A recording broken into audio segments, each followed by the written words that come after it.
안녕하세요. 저는 충청북도 충주에서 개인 병원을 운영하면서 저를 쏙 빼닮은 딸아이를 키우고 있어요. 요즘 예능 같은 걸 보면 마취가 풀리는 모습을 웃기게 그려낸 장면들이 많이 보이더라고요. 그 모습을 보니 제 인생을 확 뒤집어 엎어버린 남편과의 사건이 생각이 나 이렇게 사연을 보내게 되었습니다. 정말 그 수면 마취만 아니더라도 지금쯤 아마 다른 모습으로 살고 있지 않았을까 하는 생각이 드네요. 저는 고향은 충주이지만 대학 때문에 서울에서 공부를 했고 혼자 지내는 어머니가 걱정이 되어 나중에라도 꼭 충주에서 개원을 하고 싶었어요. 그래서 졸업 이후 서울에서 의사로 근무를 하다 나중에는 충주의 병원을 개원까지 하게 되었고요. 남편은 친구의 소개로 만나게 되었고 자상하고 유머스러운 모습에 반해 2년여의 연애 끝에 결혼을 하게 되었습니다. 남편을 소개해준 친구도 같은 충주에 살았기 때문에 친구 남편과 넷이서 자주 만나 여행도 같이 가고 좋은 곳도 같이 다니고 그렇게 즐거운 시간들을 보내곤 했어요. 결혼 준비는 순조롭게 진행이 되었어요. 웃기게도 저희가 젊었었다면 양가에서 반대를 했을 수도 있겠지만 저희 집에서는 제가 시집을 갈 수 있게 되어 좋다고 하며 남편과의 결혼을 허락했고 시댁에서는 의사 며느리가 생긴다며 결혼을 허락했다고 하더군요. 그렇게 늦은 나이에 저희는 불같은 사랑을 했고 결혼한 지 7개월도 안 되어 임신까지 하게 되었어요. 30 후반이라는 나이가 노산이기 때문에 혹시라도 잘못될까봐 항상 조심조심하며 생활을 했고 그런 절 본 남편도 옆에서 지극정성으로 간호해 주었죠. 정말 그때까지는 누구보다 더 멋지고 듬직한 남편이었습니다. 남편도 친구들보다 늦은 나이에 아이를 갖게 되어 더욱 즐거워 보였고 임신한 기간 내내 너무나 행복했어요. 태어날 아기를 위해 그 좋아하던 담배까지 끊었고요. 그렇게 몇 개월 후 아이를 출산할 날이 다가왔고 커져가는 아이만큼 배에도 살이 트기 시작하더군요. 빨갛게 불러오는 피부가 징그럽기도 했지만 아이를 위한 훈장이라 생각하며 그 시간들을 잘 이겨냈고 결국 저희가 그토록 바라던 딸아이를 품에 안게 되었어요.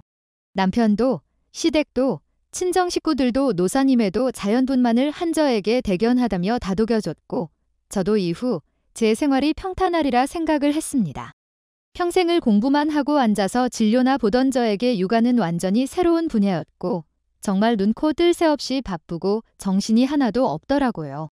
저는 다행히 모량이 많은 편이라 아이에게 모유수유를 했었고 그렇기 때문에 아이는 대부분 제가 돌보게 되었죠. 그래도 남편은 집안일을 잘 도와줘서 부부관계에 무리는 없다고 생각했습니다. 하지만 누군가가 신호는 아기가 태어나기 전과 후로 나뉜다는 말을 했는데 그 말이 정확히도 맞더군요. 모든 대화가 아기에 대한 이야기였고 모든 관심이 딸아이가 좋아하는 것들이었죠. 그렇게 10년이 넘는 시간이 흘렀습니다. 어느덧 아이는 초등학교를 다니고 있었고 저와 남편 그리고 친구는 여전히 함께 어울려 놀았어요. 그 사이 바뀐 게 있다면 친구가 이혼을 했다는 점.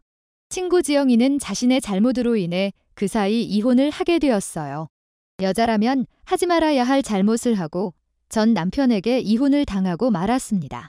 키우던 아이의 양육권까지 전 남편에게 뺏긴 지영이는 힘든 시간을 보냈고 저희 집에 자주 드나들면서 그 힘든 시간을 이겨냈네요. 나 너네 집에서 이렇게 있으면 우리 아들이 너무 보고 싶어.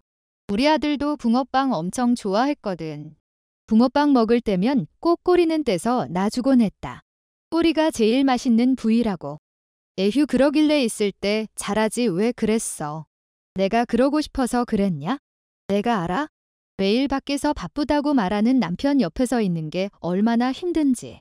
돈 없다고 애도 뺏겼어. 그래도 다시 새 인생 찾아야지. 좋은 남자도 지금 찾고 있는 중이야. 능력 좋고 마음 넓은 남자. 내가 무슨 행동을 해도 다 이해해 줄 수 있는 그런 남자 말이야. 야, 너 아직도 정신 못 차렸구나? 이제 좀 정신 좀 차려. 네 나이도 이제 좋을 때는 다 지났어 이거사. 그만하고 술이나 먹어. 아, 우리 다음 주에 캠핑 갈 건데 너도 시간 되면 같이 갈래? 캠핑. 그래. 나도 꼽사리 껴도 돼. 마침 할 일도 없는데 그럼 나도 갈게. 고등학교 때부터 친했던 친구였고 친구의 결혼과 출산, 이혼까지 곁에서 지켜봤기 때문에 저도 제 일처럼 마음이 아파서 가족 여행에도 종종 같이 갔어요. 딸아이도 이모하며 잘 따르면서 지영이를 무척 좋아하기도 했고요. 남편도 거부감 없이 제 말을 잘 따라주었습니다. 그렇게 우리는 셋이서 자주 모이고 틈날 때마다 시간을 보내곤 했죠. 그런데 어느 날이었어요.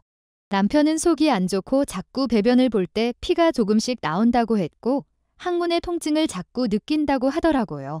그 말을 듣는 순간 조금 불길한 예감이 들기 시작하더군요. 왜냐면 남편의 나이도 어느덧 50살이 훌쩍 넘어가고 있었거든요. 그래서 전 대충 넘어갈 일이 아니라는 판단을 내렸고 당장 제 병원으로 와서 건강검진도 할 겸 내시경을 해보자고 했죠. 내시경. 뭘 내시경이나 해. 그냥 음식을 잘못 먹어서 그럴 거야. 약 먹으면 괜찮을 거야. 이러다 당신 큰 병이라도 생기면 어쩔 거야. 당신 나이도 있고 하니까 혹시 모르니 받아보자. 건강검진에서 암 걸린 사람들 엄청 많아. 그래도 초기에 발견되면 완치율이 높기도 하니까 예방 차원에서 다들 건강검진 받는 거야. 그러니까 이번에는 내 말 좀 따라줘. 알겠어. 그럼 예약하고 시간 알려줘. 받기 싫은데 당신 때문에 받는 거다. 그래 알았어. 예약 날짜 잡고 연락할 테니까 그럴게 알고 있어. 그렇게 며칠 뒤 남편은 겸사겸사위 내시경과 대장 내시경 그리고 혈액검사와 엑스레이 등 건강검진을 진행하게 되었어요. 워낙 병원을 싫어하던 사람이라 병원에 데려온 김에 할 수 있는 건 다 해서 보낼 생각이었죠. 그중에 대장 내시경 검사는 다른 선생님이 해주셨어요. 저는 그동안 혹시라도 남편의 몸에 이상한 게 발견되지 않을까 엄청 마음을 졸이면서 그 시간을 기다렸던 것 같습니다. 그렇게 남편의 내시경이 끝났고 검사를 한 담당 선생님께서 조용히 제게 오더니 용종이 5개 발견됐는데 2개는 제거했는데 3개가 크기가 크고 좀 이상해서 나머지 3개는 조직 검사를 해봐야 될 것 같다고 하더군요. 청천벽력 같은 소리였어요. 하지만 전 그 나머지 3개도 악성 종양이 아닌 양성 종양일 수도 있으니까 일부러 남편에게는 말을 하지 않았어요. 워낙 성격이 예민한 사람이라 이 사실을 말을 하면은 힘들어할 거 뻔했거든요. 그래서 조직검사 결과를 보고 말을 하기로 했습니다. 그렇게 남편은 내시경이 끝난 뒤 회복실로 옮겨졌어요. 저는 남편에게로 가손은 잡아주며 별 문제 없을 거라고 말을 해주었고요. 물론 남편은 수면에서 덜 깬 상태였습니다. 여보 괜찮을 거야. 검사 받느라 수고했어. 내가 당신을 평소에 음식도 잘 챙겨주고 건강관리도 해줬어야 했는데 괜히 의사라는 아내가 남편도 신경 못 써주고 내가 다 미안하다. 이렇게 말을 하며 남편이 마치 깰 때까지 기다리려고 했습니다. 그런데 그 순간 남편의 입에서 나온 말을 듣고 충격을 받고 말았어요. 여러분도 아실 거예요. TV에 나온 연예들을 보면 내시경을 받고 난 뒤에 수면 마취해서 깰 때 헛소리 한다고 많이 들어보셨죠. 남편도 혼자 중얼중얼거리더니 이상한 말을 하기 시작하더라고요. 지영아, 어디야 밥 먹으러 가자. 지영아 보고 싶다. 지영아 이따 일 끝나고 집으로 곧장 갈게. 오늘은 뭐 먹으러 갈까? 이렇게 연신 친구 지영이 이름을 부르는 겁니다. 전 이 상황을 어떻게 받아들여야 할지 모를 정도로 머리가 아파오기 시작했어요. 남편에게서 듣게 된 말은 너무 충격적이라 제가 제 귀를 의심할 수밖에 없기도 했고요. 그렇게 내시경을 받은 후 회복실에서 남편이 말해준 그 말들은 제 인생 위반한 점이 되었어요. 만약 제가 그날 남편이 마취가 깰 때까지 들어가 보지 않았다면, 만약에 남편이 제 병원에서 내시경을 하지 않았다면 제가 평생 모르고 살았을 일인데 한편으로는 다행이다 싶었습니다. 저는 남편을 흔들어 깨웠어요. 곧 어리둥절한 표정으로 여기가 어디냐며 묻는 남편에게 지영이를 왜 그렇게 찾아? 하며 물었고 남편은 당황하며 무슨 소리냐며 저를 이상한 눈으로 쳐다보더라고요. 의사생활을 하다 보면 마취가 깨어날 때 헛소리를 하는 것은 심심치 않게 보는 광경이었지만 내 남편의 헛소리는 그냥 넘겨둘 수 없었어요. 남편은 며칠 뒤 다른 지역에서 일이 있다고 하며 3일이나 되는 시간 동안 출장을 갔습니다. 영업 일을 하는 남편은 다른 지역으로 출장을 자주 나갔기 때문에 평소와 같은 일정이었지만 남편의 헛소리를 듣고 난 이후로는 그 말을 그냥 넘길 수 없었어요. 결국 옳은 일이 아닌 건 알지만 저는 지인의 소개로 흥신소라는 곳에 일을 맡기기로 했습니다. 제가 원하는 것은 그 두 사람이 정말 내연 관계가 맞는지에 대한 것이었죠. 그리고 일주일 뒤 흥신소 직원은 저에게 여러 장의 사진과 함께 남편이 불륜을 하고 있다는 사실을 알려왔고, 흥신소 직원이 보내준 상간녀의 정체를 알고 저는 또 한 번 충격을 받고 말았습니다. 그 상간녀는 바로 내 친구 지영이가 맞았거든요. 어떻게 이 두 년놈들이 나한테. 그 사진을 보자마자 부들부들 손이 떨리기 시작했습니다. 그리고 그 두 사람이 좋은 시간을 보내는 오피스텔 사진과 호수번호도 알려주었어요. 그 직원의 말이 그 오피스텔이 남편과 제 친구의 미래 장소라고 했고, 저는 그 말을 듣고 그 두 사람을 가만두지 않겠다고 다짐을 했습니다. 그날 밤 집으로 돌아온 남편은 평소와 같이 씻고 나와서 제가 차려준 밥을 먹으며 맥주를 한잔 했고 이후 뉴스를 보고 있었어요. 저는 남편이 아무렇지도 않은 평소와 같은 모습에 화가 났습니다. 리모컨을 빼서 들고 드라마를 틀었고 또래 중년 배우가 잘생기고 멋지다는 말고 함께 남편에게 툭 하고 질문을 던졌네요. 당신 나 사랑해. 그럼 당신도 우리 딸도 엄청 사랑하지. 그래? 그럼 당신은 내가 저렇게 잘생긴 배우 만나서 바람이라도 피우면 어떻게 할 거야? 우리 바로 이혼이야. 제가 웃으며 한 질문에 남편은 정색을 하며 바람 같은 더러운 짓 하고 다니면 바로 이혼이지. 당신 무슨 그따위 질문을 해. 하며 엄청 버럭하더라고요. 저는 남편이 제발저려서 아무 말도 못할 줄 알았는데 본인은 되고 나는 안 되는 그런 마음이었나 봅니다. 저는 사람 좋은 미소를 띠며 당신도 절대로 바람 피우지 마라고 했고 남편은 딸아이를 끌어안으며 그럴 일 절대 없다며 호언장담을 하는데 그 모습이 어찌나 가증스럽던지. 흥신소 직원에게 남편의 스케줄은 다 파악해 두었어요. 친구라고 부르기도 싫은 상간녀와 밤을 보내기 위해 출장 일정을 잡고 오피스텔에서 2박 3일 혹은 1박 2일로 생활을 했죠. 그리고 흥신소 직원의 말에 따르면 두 사람은 저녁이면 꼭 배달 음식을 시켜서 먹는다고 했기 때문에 저는 그 앞에서 잠복을 하고 있기로 했어요. 밤 9시가 넘어가자 저는 슬슬 지치기 시작했고 친정집에 전화를 해서 딸아이를 씻고 일찍 재워달라고 부탁을 했습니다. 제가 디데이로 정한 날이었기 때문에 미리 딸아이는 친정집에 보내두었거든요. 그 이후 1시간쯤 지나자 곧 오토바이를 타고 배달 기사가 왔고 저는 자연스럽게 배달 기사님께 말을 걸었어요. 이거 305호 가는 거 맞아요. 네. 누구세요? 아, 저희 남편이 시킨 거예요. 더 주시면 돼요. 아, 네, 맛있게 드세요. 저는 당장 그 두 사람이 있을 오피스텔의 방문 앞에 서서 벨을 눌렀습니다. 음식이 온 걸 아는지 안에서는 후다닥 하는 소리가 들렸고 곧 문이 열리자마자 음식을 그대로 남편의 면상에 던져버렸습니다. 남편은 저를 보고 어리둥절해 보였고 이내 그 상간녀는 소리를 지르며 화장실로 도망을 갔죠. 야, 너네 뭐하냐 정말. 너희가 인간이야. 자, 설명을 해보라고. 여보, 잠깐만 흥분하지 말고 내 이야기부터 들어. 당신 지금 오해하는 거야? 오해? 너 지금 오해라고 했니? 내가 무슨 오해를 했는지 말해볼래. 이 집에 버젓이 있는 너희 둘 사진, 그리고 초음파 사진, 이거 다 뭔데? 니네 나 몰래 바람피고 임신까지 했니? 뭐 저가 성모 마리아라서 혼자 임신을 했겠어. 나이 50에 임신이 가당키나 하니. 진짜 너네들 사람도 아니다. 어떻게 가장 믿었던 사람들이 내게 이렇게 뒤통수를 칠 수 있어. 여보 그게? 내 애 아니고? 전 남편 이래. 그러니까 당신이 신경 쓸 거 없어. 이혼하고 안 돼 보여서 내가 도와주고 있는 거야. 당신 내 말 믿지? 이야기하려고 했는데 지영이가 부끄럽다고 차마 당신한테는 이야기를 못하겠다고 하더라고. 어디서 개 같은 변명을 해? 내가 바보로 보이냐? 이렇게 증거가 명확한데도 그런 변명을 하고 싶어. 어떤 미친 사람이 이혼한 전 남편과 이혼까지 했는데 갑자기 임신을 했다는 걸 누가 믿어줘. 너희 둘 다 내가 절대로 가만히 안 놔둘 거야. 제가 난동을 부리면서 상간녀의 머리채를 잡으려 했는데 거기서 남편이 저한테 어떻게 한 줄 아세요? 그 자리에서 저를 밀쳐내고 그 상간녀를 끌어안아 보호하더군요. 남편이 힘으로 밀쳐낸 덕분에 저는 그 자리에서 엉덩방아를 찧어버렸고 남편은 그 상간녀한테 괜찮냐고 하며 달래기 시작했고 상간녀는 저를 향해 울면서 이야기를 시작하더군요.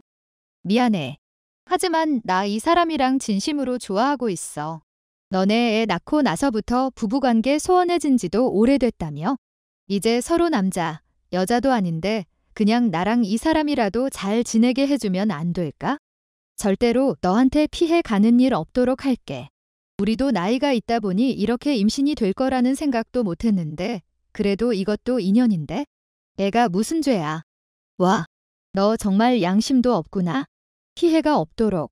인연. 웃겨서 말도 안 나오네? 그래, 내 말처럼 애는 죄 없지? 그 애를 얼굴도 못 들고 단일 죄인으로 만들고 다니는 내가 죄인이지. 내 뒤에서 둘이 만나고 있으면서 어떻게 그렇게 아무렇지도 않게 나랑 내 딸을 대한 거야. 너무 소름이 돋아. 너 사이코 패스 그런 거야. 푸. 그래, 너 저 인간이랑 살고 싶은 거지. 지금 그래서 이런 거지? 아니, 꼭 그렇다는 게 아니라 우리도 갑작스러워서 생각할 시간이 필요하다는 거야? 아니야. 저 인간 너 가져? 나 저런 쓰레기 필요도 없으니까. 아참 그리고 얼마 전에 당신 건강검진 결과 나왔어. 당신 암 걸렸더라. 그것도 대장암. 큰 병원 가서 진료봐. 지영아 너 바쁘겠다. 애도 낳아야 되고 암 환자도 케어해야 하고 둘 다 돈도 잘 못 벌면서 애는 무슨 돈으로 키우려고 저러는지 모르겠네. 당신 지금 나랑 이혼할 생각이 있으니까 이렇게 행동하는 거 맞지? 당신 짐 다 시댁으로 보내둘 테니까 당신이 알아서 전화해둬. 알았어. 나는 더 얼굴 붉히기도 싫고 이만 갈게. 뭐? 암이라니. 그게 무슨 말이야? 들은 그대로야. 이번에 당신 내 병원에서 건강검진 받았잖아. 근데 그때 거기에서 용종 3개가 발견돼서 혹시 몰라 조직검사했는데 악성종양이래. 당신한테 말 안 한 거는 양성종양일 수도 있으니까 괜한 걱정 당신한테 스트레스 주고 싶지 않아 말을 안 했던 거였고. 그런데 검사 결과 당신 암이래. 바로 대장암 2기라고. 무슨 말인 줄 알아? 당신은 암 중에서도 가장 위험한 대장암이라고. 처음에 그 소리 듣고 당신 잘못될까 봐 한참을 울었었는데 이제는 하늘에 감사해야겠네. 참. 그러길래 평소에 병원 안 가고 버틸 때부터 알아봤지. 아참 우리 딸이나 내 뱃속의 아이나 저 인간 자식이니까 둘 다 유전 조심해서 살아야겠다. 혹시 알아. 너 나중에 나이 들었을 때 내 자식도 똑같이 대장암이라도 걸릴지. 나야 뭐 혼자 벌어서 하나 키우는 거 일도 아니지만 너처럼 일도 안 하는 애랑 저 인간이랑 잘할지 모르겠네. 몸이 재산인 사람은 몸 다치면 한순간에 끝? 이잖아. 아무튼 난 갈 테니 몸조리 잘하고. 제가 문을 닫고 나올 때 본 모습은 남편이 주저앉는 상간녀를 다독이는 모습이었어요. 개뿔 누가 누굴 위로하고 있는 건지. 정말 꼴사납다는 생각을 했고 저는 다음 날 바로 변호사 사무실로 가서 이혼 상담을 시작했습니다. 저는 그 원룸에서 찍은 사진들 그리고 그날 원룸에서 상간녀와 남편과 몸싸움을 할 때 녹음한 녹음기를 증거로 제출을 했어요. 이런 것들은 증거로 채택이 안 될 수도 있지만 어느 정도 참고는 해준다고 했기에 냈습니다. 그리고 본격적인 이혼 소송이 시작되기도 전에 시댁에서 전화가 왔고 시모는 저에게 믿을 수 없다는 듯이 전화가 왔습니다. 여보세요.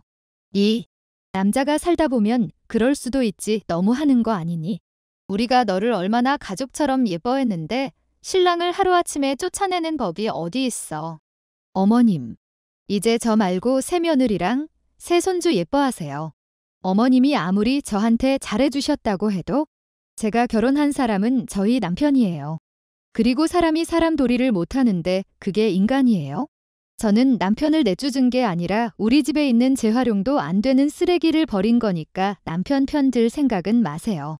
우리 아들 암이라며? 암인 거 알고도 이렇게 버리는 게 말이 되냐? 너 사실 내 아들이 암 환자라서 이혼하는 거 아니냐고. 내가 사근사근하게 애교 있게 했으면 걔가 바람 같은 걸 피웠겠어. 너도 잘못한 게 있으니 이만하고 용서해줘라. 하? 정말. 왜 이렇게 다들 말귀를 못 알아들으시는지 모르겠네요. 그 상간녀가 지금 임신 몇 개월째인 줄은 아세요? 건강검진은 불과 한 달 전에 한 거고요. 망상 그만하시고 앞으로 전화하지 마세요. 다음번에 전화하면 더 이상 시어머니 대접도 못 해드려요. 저는 매섭게 전화를 끊었고 이혼 소송을 진행하고 있었습니다. 사실 변호사를 고용해서 이혼을 진행하다 보니 제가 할 것도 없었어요. 다만 양육권 소송도 진행을 해야 하다 보니 아이에게 미안한 마음이 들 뿐이었죠. 그리고 그때 남편은 저에게 찾아와서는 한 번 더 말도 안 되는 미친 소리를 하기 시작했는데 그 말을 듣고서 최대한 이 이혼을 깔끔하고 성공적으로 해야겠다. 이렇게 다짐하는 계기가 되었죠. 여보, 내가 정말 다 미안해. 지영이가 자꾸 날 홀리는 바람에 이성을 잃고 실수를 하게 됐어. 정말 몇 번 만나다 헤어지려고 했어. 근데 지영이가 임신이 돼버렸다고 하니까 남자로서 책임을 져야 될 것 같고 그래서 나도 너무 힘들었다고. 나 그동안 당신하고 딸 보면서 열심히 살았잖아. 이번 한 번만 용서해주면 안 될까? 무슨 개소리야. 그리고 지영이 배에 있는 아이는? 그 아이는 어쩔 건데? 걔는 참 신기하네. 나이 50이 다 돼서 임신을 한 것도 용하다 용해. 내가 지영이한테 잘 말해서 애만 우리 호적에 올려서 키우면 안 될까? 지영이랑은 깔끔하게 헤어질게. 그러니까 당신도 조금만 양보를 해줘. 지영이 아이가 아들일 수도 있잖아. 우리 딸도 동생이 생기면 좋아할 거야. 무슨 개소리를 하는 거야. 내가 왜 키워 당신이 키워. 내가 왜 나중에 나 죽고 나면 나랑 피 한 방울 안 섞인 애한테까지 재산을 줘가며 살아야겠어. 난 내 딸 하나 잘 키우면 돼. 정말 사람이 어쩜 그렇게 자기 주제도 모르는지. 당신을 받아줄 이유도 없고 난 당신 때문에 남자라는 동물이 이제는 쳐다보기도 싫으려고 해. 다신 내 병원이나 집으로 찾아오지 마. 한 번만 더 찾아오면 법으로 해결할 수밖에 없어. 알았어. 제 앞에서 무릎 꿇고 있는 남편을 쳐다도 보지 않고 저는 지나쳐갔고 5개월간의 소송 끝에 결국 이혼을 하게 됐습니다.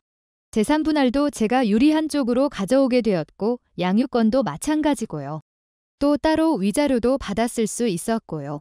상간녀인 그 친구년에게도 위자료, 소송을 걸어 2천만 원을 받았고 충주에서 얼굴도 못 들고 다니게 제 주위 사람들, 친구들, 지인들에게 그년의 실체를 밝히고 거의 충주에서 매장시켜버렸네요. 이혼 후 남편은 상간녀랑 새 살림을 차렸다고 합니다.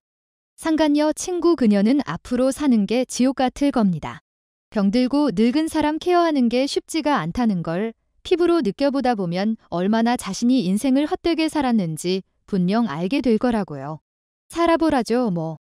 그리고 대장암 수술을 잘 받았다고 하는데 대장암이라는 게 수술이 잘 되었어도 관리를 많이 해줘야 하는 암이라 여간 골치 아픈 병이 아닌데 아마 평생을 병자로 살아가야 되지 않나 싶네요. 그렇게 제 결혼 생활은 끝이 났습니다. 딸을 보면 마음이 아픈 건 사실이지만 전체적으로 본다면 후련한 것도 사실이에요.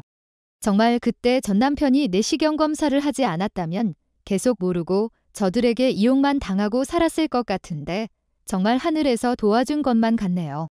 앞으로는 제 딸과 함께 새로운 인생을 살고 싶어 남편과 함께 했던 집을 팔고 새로운 곳으로 이사를 갔습니다. 그리고 그거 아시나요? 10년이라는 키운 딸을 양육권과 친권을 다 제게 주면서 앞으로 안 보고 살겠다고 하더군요. 참나. 그게 아빠가 할 소리인가요? 그래서 제가 한마디 해줬어요. 그래 내가 원하는 바야. 그 대신 양육비 법원에서 70만 원씩 보내라고 판결난 거 당신도 알지. 한 달이라도 늦추면 법대로 할 거니까 딸을 안 보더라도 아빠의 의무는 지켜줘. 라고 말이죠. 하지만 남편은 그 약속을 4개월째 지키지 않고 있습니다. 물론 저 혼자 병원 운영하며 키워도 부족함이 없지만 남편에게 그 70만 원 나가는 돈이 얼마나 큰 돈인 걸 전 잘 알고 있거든요. 대장 암 치료하면서 생계도 막막할 건데 양육비까지 보내주려고 하면 머리도 아플 겁니다. 지금은 치료받느라 백수 상태이기도 하고요. 물론 상간녀 지영이 그년도 백수이고요. 키읔. 그래서 이번 달에 양육비 소송을 준비하고 있어요. 압류를 걸든 뭐라든 받을 건 받아야 한다고 생각하거든요. 그렇게 저의 새 인생은 시작되었습니다. 오히려 남편과 같이 있을 때보다 행복하고 좋아요. 친정엄마가 그 덕분에 자주 오셔서 애도 잘 봐주시고 그걸 명목으로 전 친정엄마에게 한 달에 용돈도 드리게 됐고요. 이제는 더 이상 가슴 아픈 일 겪고 싶지 않습니다. 앞으로는 좋은 일, 행복한 일, 하루하루 기쁜 일만 있을 수 있도록 더 열심히 살아야겠어. 이걸 보시는 분들도 좋은 일만 가득하시길 바라고 여러분의 가정에 건강과 평화가 함께하시길 기원합니다. 감사합니다.